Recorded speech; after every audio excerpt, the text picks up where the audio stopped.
Hi, it's Rob Sullivan. We're going to talk more about the rhythm of business. This time, though, we're going to look at it from the point of view of effective leadership.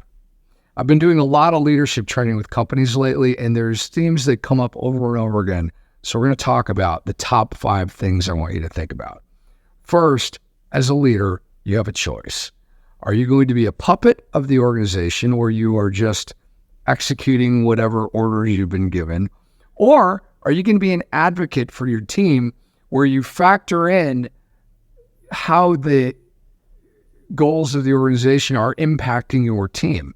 More than a few times, I've seen ideas that looked really great in the executive boardroom get translated down to the line level and to the team member level where it just lost everything in the translation. And where literally, if they had done and moved forward with those goals, they would have been in danger of losing really good people because the gap between concept and execution was that big.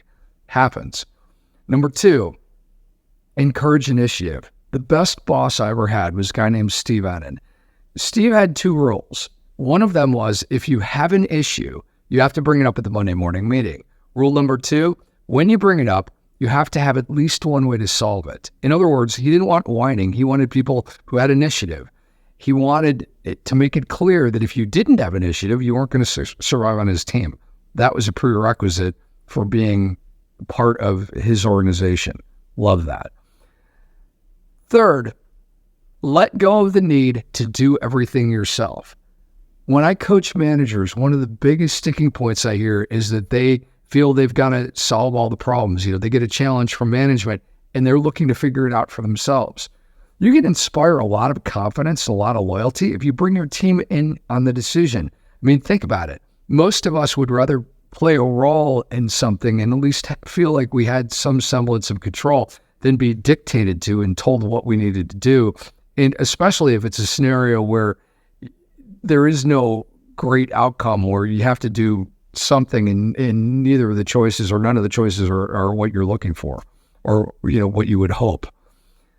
Fourth, be open to change and be open to coaching specifically.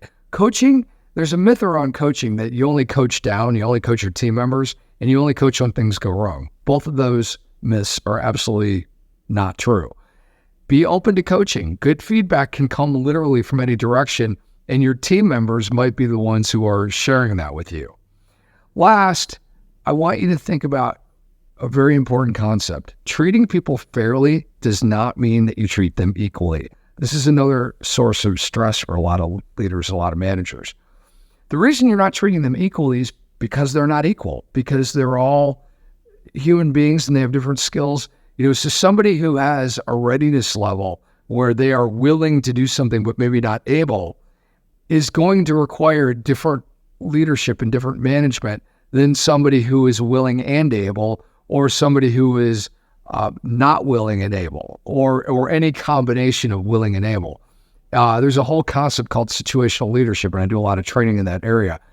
It's a very critical idea because if you think about it, the way that you would manage people and the way that you would supervise them on any given project is going to have everything to do with whether or not they're willing and or able. So fair does not mean equal. Keep that in mind. We'll talk more management tips, more being in the flow of business in future videos. Hope you've enjoyed it. If you have, feel free to share. Thank you very much. It's Rob Sullivan saying take care.